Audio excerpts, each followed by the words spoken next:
आज का दिन जब हम सोचते हैं तो कैसा लगता है, हमारे मन में क्या भाव आता है? वो जो भाव हमारे मन में आता है वो तय करता है कि हमारा मन इस देश के साथ, अपने देश के साथ कितना जुड़ता है या कितना जुड़ना चाहता है। देखते ही देखते 8 दशक बीत गए। 15 अगस्त 1947 को स्वतंत्रता दिवस का दिन। तो एक प्रश्न आता है कि क्या ये स्वतंत्रता हमको आसानी और सहजता से मिली? कई फिल्मों में दिखाया गया कि बहुत सहजता से मिली, कईयों में दिखाया गया कि सहजता से नहीं भी मिली। तो क्या ये हमको सहजता से मिली? लेकिन इसके पीछे तो वर्षों का संघर्ष था। इसके पीछे वर्षों का संघर्ष था। जेल की काल कोठरियां थीं, लाठियां थीं, गोलियां थीं, फांसी के फंदे थे, असंख्य क्रांतिकारी और स्वतंत्रता संग्राम के सेनानियों का त्याग और समर्पण था। इसके पीछे अंडमान की सेल्युलर जेल में होने वाले लंबे संघर्ष थे, यातनाएं थीं, जलियांवाला बाग था, ब्रिटिश इंडिया गवर्नमेंट का अहंकार था, अत्याचार था, वेदना थी, पीड़ा थी, घाव थे, आक्रोश था, अपमान था इसके पीछे। तब जाकर एक बड़ा संघर्ष हुआ और ये भारत की आजादी आई। तो ये न तो सहजता से आई, ना आसानी से आई, और ना ऐसे ही आ गई। किसी मां ने अपना बेटा दे दिया, किसी बहन ने अपना भाई दे दिया, किसी पिता ने अपने बुढ़ापे का सहारा इसके लिए दिया, किसी पत्नी ने अपना जीवन साथी दे दिया। केवल अपना वर्तमान ही नहीं दिया, भविष्य दे दिया, अपना दे दिया, परिवार का दे दिया, बच्चों का दे दिया, और सबकी खुशियां दे दी, ताकि हम आजाद भारत में रह सकें, आजाद भारत में अच्छा कर सकें। जो चीजें आज बहुत सहज हैं हमारे लिए, उस समय बहुत मुश्किल थी। मैं कई बार उल्लेख करता हूं कि टाटा से एक विश्वविद्यालय बनाना चाहते थे। विश्वविद्यालय बनाने का अप्रूवल नहीं मिल रहा था, वो साइंस एंड टेक्नोलॉजी का बनाना चाहते थे। वॉयसराय साहब ने लिखा कि Indians do not have scientific rigour and temperament, they don't need a university of science and technology. खैर, बाद में कुछ साल बाद वो अप्रूव हुआ, नए वॉयसराय आए, फिर अप्रूव हुआ, और आज उसको इंडियन इंस्टीट्यूट ऑफ साइंस के नाम से जाना जाता है। कुछ भी सहज नहीं था। जो आज बहुत आसान लगता है, तो आज का दिन कृतज्ञ भाव से, नम आंखों से उन्हें याद करने का भी दिन है।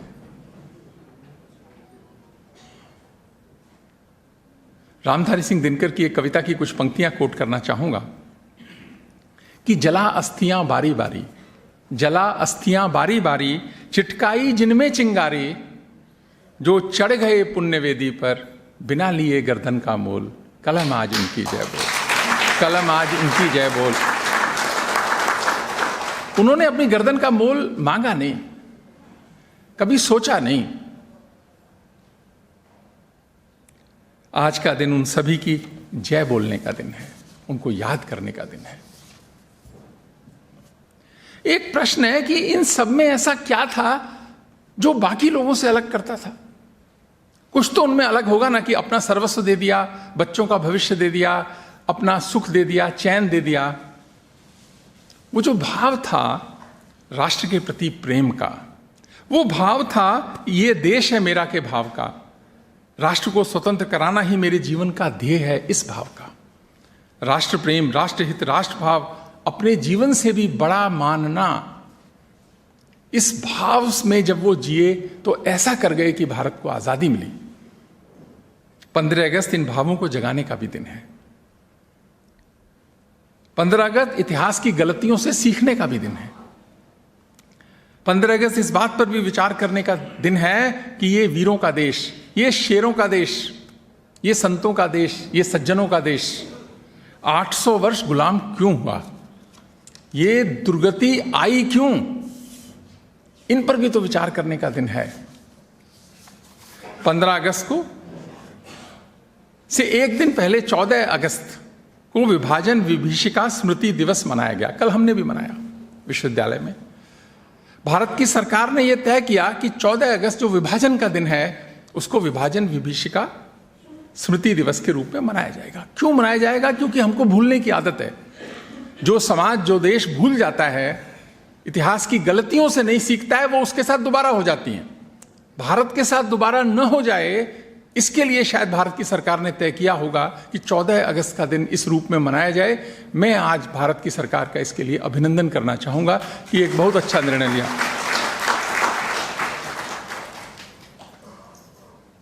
कई बार मैंने उल्लेख किया है कि एडी जाकू हैं, एक ज्यू थे, उन्होंने किताब लिखी थी happiest man on the earth. हम सबको पढ़नी चाहिए। उनको बचपन में ही, छोटे बच्चे थे तो कंसंट्रेशन कैंप में भेजा गया। उनके सामने पिता गए, मां गई, भाई गए, दोस्त गए, शहर गया, सब गया।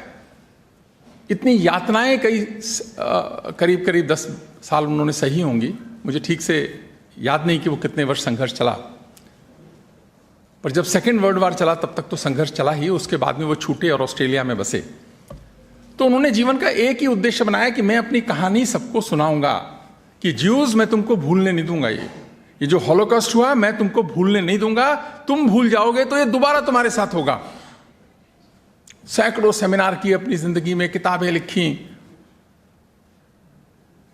म्यूजियम्स बनाए, फिल्म्स बनाने का प्रयास किया। और देखिए, जितनी ज्यूज ने फिल्म बनाई है पार्टीशन पे, हॉलोकॉस्ट पे, हमने तो पार्टीशन पे उतना कुछ किया भी नहीं। हमने तो उसको ऐसा सब्जेक्ट माना कि नहीं, इस पे बात ही नहीं करनी है, इस पे ज्यादा बात ही नहीं करनी है।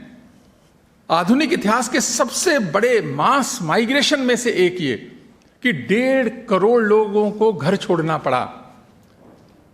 करीब 2 लाख, 5 लाख, 10 लाख, 20 लाख, जितना भी नंबर था, उतने लोगों को की हत्या हुई इस मास माइग्रेशन में।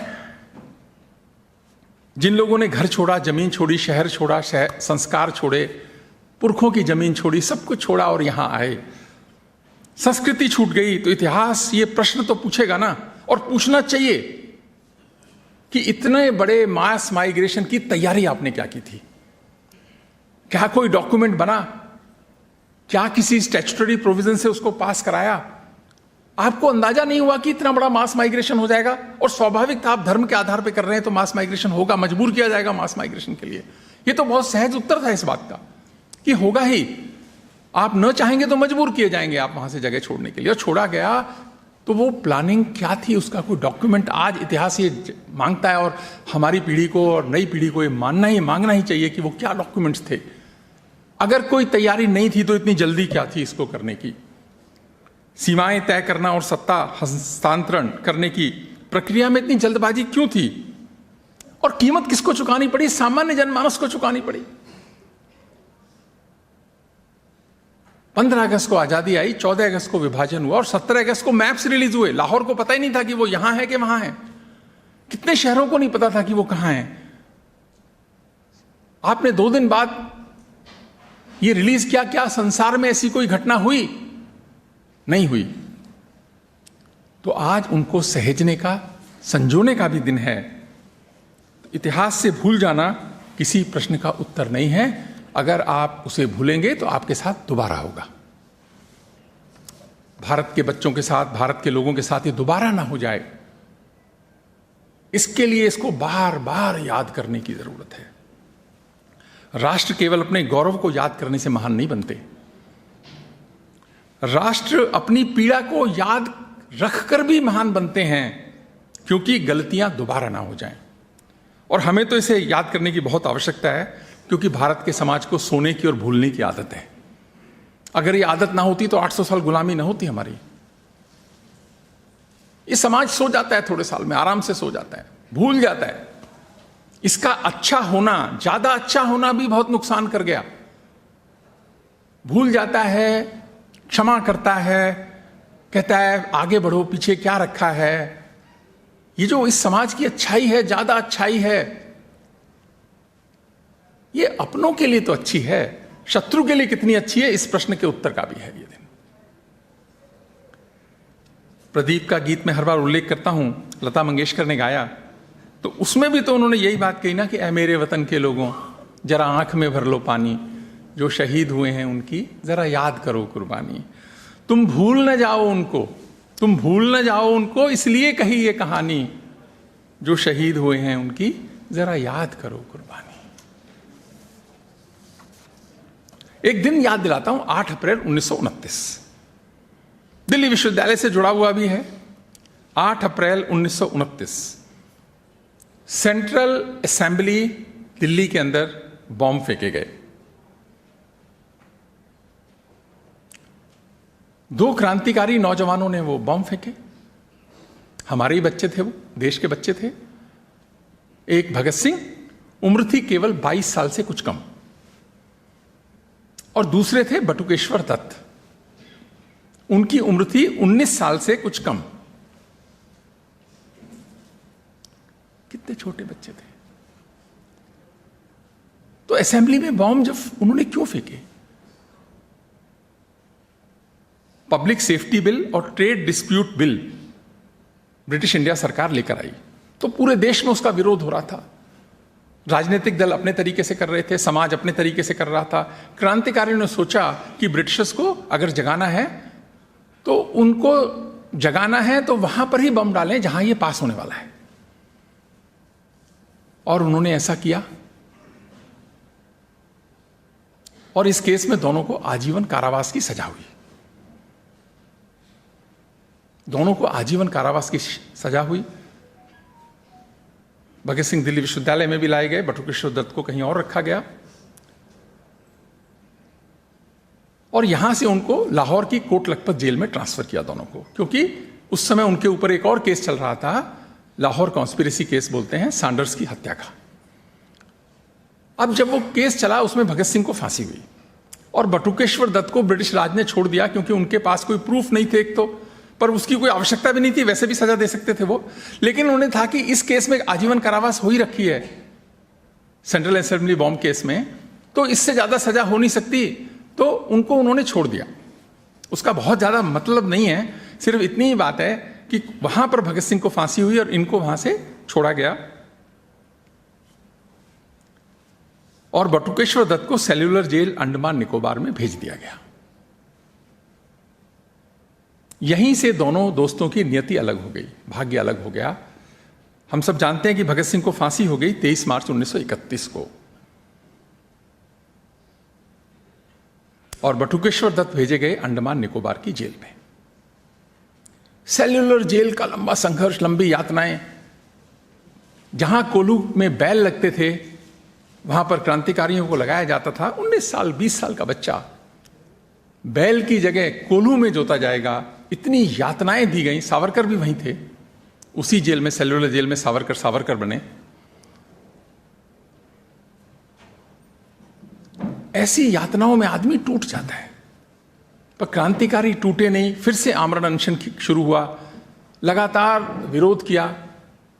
उस चक्कर में 3-4 क्रांतिकारी शहीद हो गए। महावीर सिंह थे, और भी कई लोग थे जो शहीद हो गए।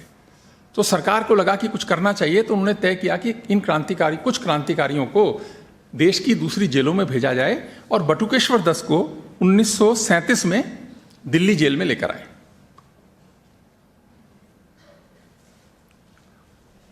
उनकी तबीयत पहले भी खराब थी, यहां भी खराब हुई, तो बाद में पटना जेल में ट्रांसफर किया।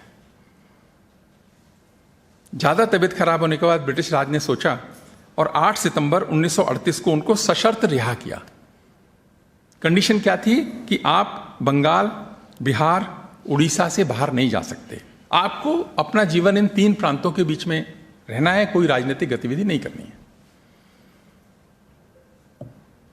जिस बच्चे ने शुरू से कष्ट देखे हों, उसने 1942 के भारत छोड़ो आंदोलन में फिर से भाग लिया, और फिर से जेल हो गई भारत छोड़ो आंदोलन में।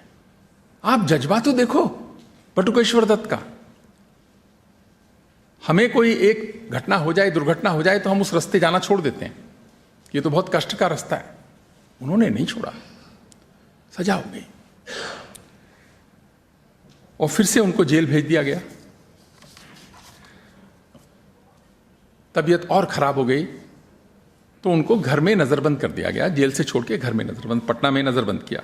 बहुत बीमार थे, और जब भारत आजाद हुआ तब उनको आजाद किया गया। 47 में वो आज़ाद हुए। अब 47 में भी उनकी क्या उम्र थी? 37 साल। 1910 का जन्म है, 37 साल की उम्र थी। उन्होंने सोचा कि अब आज़ाद हो गया देश, हमारा काम हो गया। उन्होंने शादी करी, परिवार शुरू किया। तो सबसे बड़ा संकट आ गया कि अब चलाएं कैसे। क्रांतिकारियों को पैसा कमाने की तो आदत थी नहीं। उन्होंने बिस्किट बनाने का काम शुरू किया, लेकिन वो चला नहीं। तो उसी समय पता लगा कि सरकार स्वतंत्रता संग्राम के सेनानियों को बस के परमिट दे रही है। तो सबने सजेस्ट किया, इन्होंने भी सोचा कि चलो मैं एक बस चलाने का परमिट ले लेता हूं, घर चल जाएगा, कुछ पैसा आने लगेगा घर के अंदर। तो ये डीएम पटना के पास गए अपनी एप्लीकेशंस को लेके। तो उन्होंने कहा कि आप कौन हो? उन्होंने कहा कि मैं बटुकेश्वर दत्त हूं, स्वतंत्रता संग्राम का सेनानी हूं। तो जैसे हमारा ऑफिस करता है वैसे ही उन्होंने किया कि सर्टिफिकेट दिखाओ, सर्टिफिकेट दिखाओ। तो उनके ना जैसे होता है तन बदन में आग लग गई कि बटुकेश्वर दत्त को आई आजादी के समय में स्वतंत्रता संग्राम का सेनानी होने का सर्टिफिकेट दिखाना पड़ेगा, तो देश के लिए कितनी शर्म की बात है। उनसे वो सर्टिफिकेट मांगा गया और उन्होंने वो एप्लीकेशन फाड़ दी गुस्से में, कहा कि मुझे नहीं चाहिए कुछ। किसी वीर के साथ, क्रांतिकारियों के साथ आजाद भारत, आजादी आए थोड़े से दिनों में हम इतने ज्यादा निर्मम हो गए कि एक अधिकारी की इतनी हिम्मत हो जाए कि क्रांतिकारी से तुम्हारी कमी है, तुमको बटुकेश्वर दत्त मालूम नहीं कौन है तो सीख लो, पूछ लो किसी से।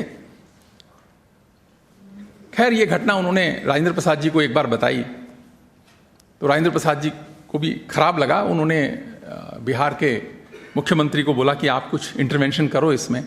तो उनको एक सर्टिफिकेट, एक क्या बोलते हैं, एक परमिट मिल गया बस चलाने का।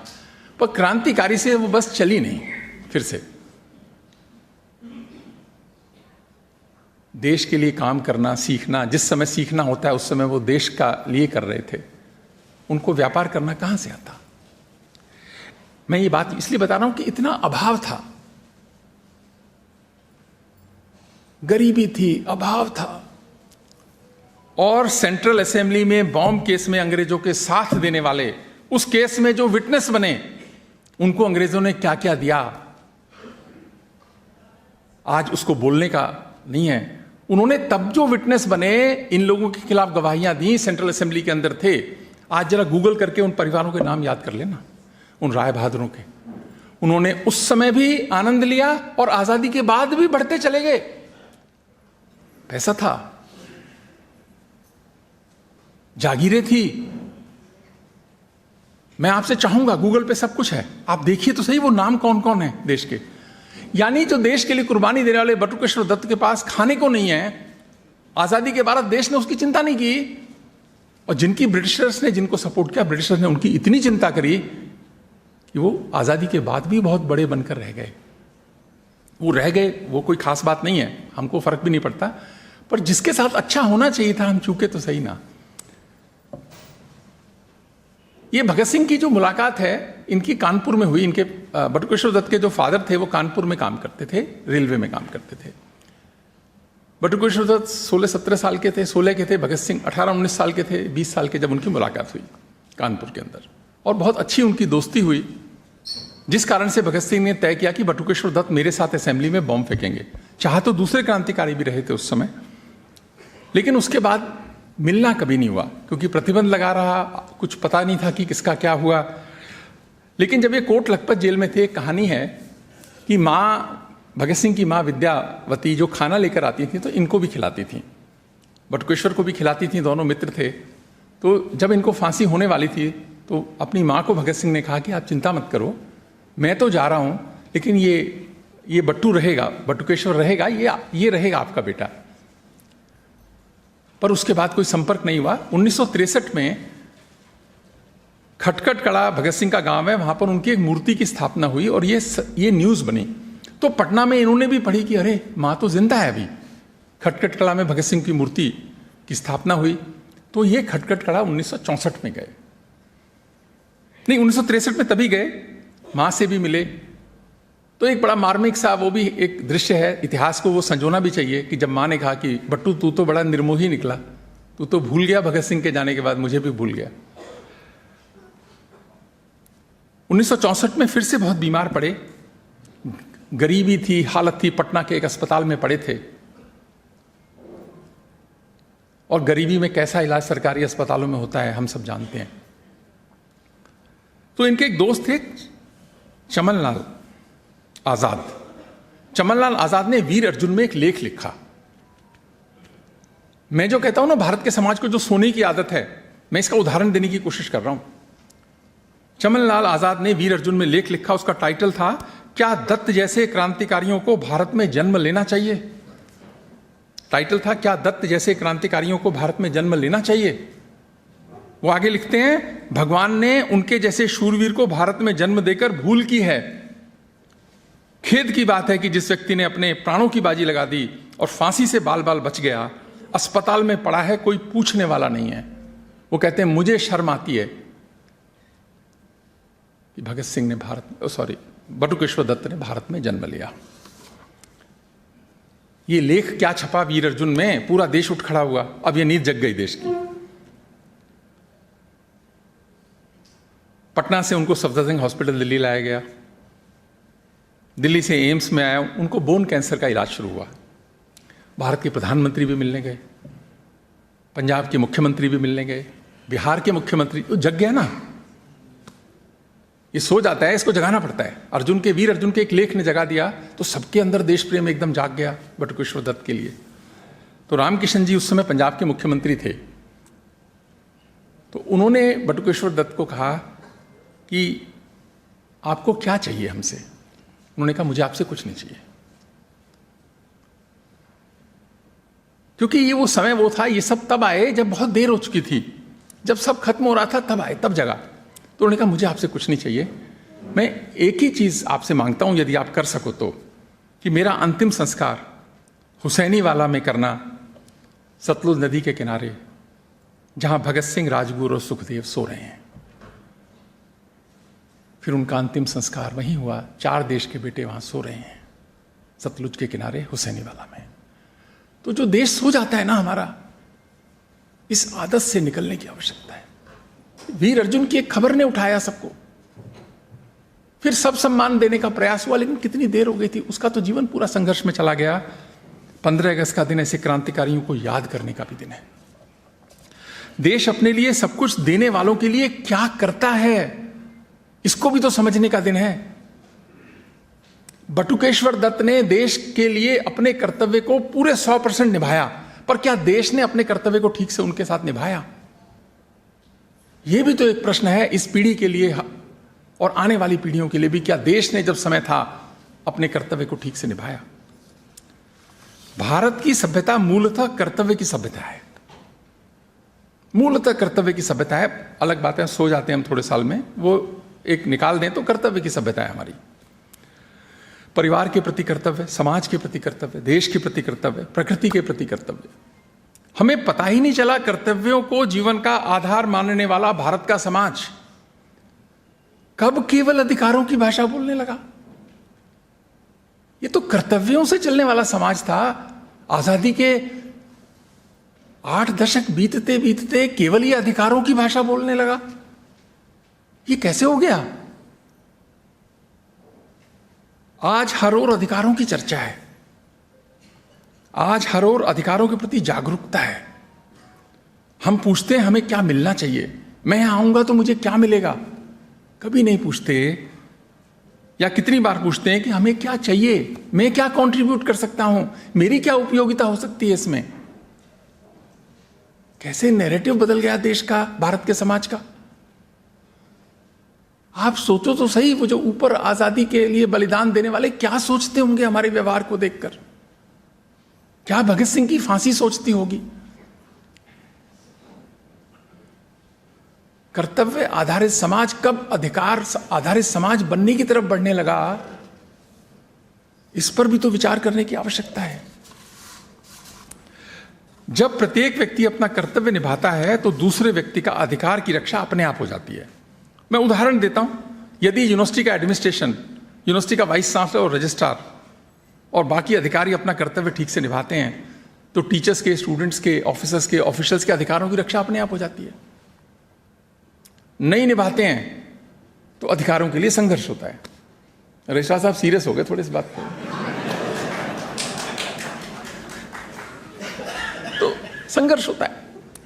यदि टीचर्स कर्तव्य ठीक से निभाते हैं, क्लास में पढ़ाते हैं, रिसर्च करते हैं, क्लासेस में जाते हैं, बच्चों के भविष्य के लिए चिंतित रहते हैं, उनकी चिंता करते हैं, तो विद्यार्थियों के अधिकारों की सुरक्षा अपने आप हो जाती है। यदि माता पिता अपना कर्तव्य ठीक से निभाते हैं तो घर के बच्चों के अधिकार अपने आप सुरक्षित हो जाते हैं।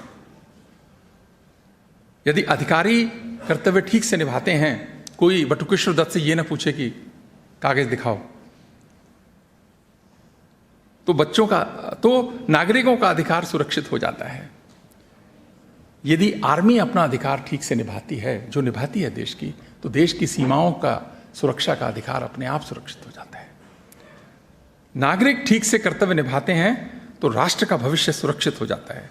और यदि विद्यार्थी अपना कर्तव्य ठीक से निभाते हैं तो अच्छे उज्जवल भविष्य के निर्माण का अधिकार अपने आप सुरक्षित हो जाता है। कर्तव्यों के, याद रखना, कर्तव्यों के कमजोर होने से अधिकार भी कमजोर हो जाते हैं। एक कम होगा तो दूसरा कम होगा ही, उसका संघर्ष शुरू हो जाएगा। ये कर्तव्य मजबूत रहेगा तो अधिकारों का संघर्ष भी कम हो जाएगा। इसी कारण से कि भारत जो भूल जाता है करना, कॉन्स्टिट्यूशन में अधिकारों को लिखने की आवश्यकता महसूस हुई। मैं लॉ का विद्यार्थी नहीं, मुझे नहीं पता ज्यादा कर्तव्यों की उन्होंने ज्यादा लिखने की आवश्यकता नहीं थी, शायद लिखे भी कम थे, बाद में आए, क्योंकि वो तो समाज में माना ही गया कि इनबिल्ट हैं ही। अगर ये हैं तो इनकी दिक्कत नहीं आएगी, अगर दिक्कत आ रही है तो संविधान आ रहा है उसको बचाने के लिए।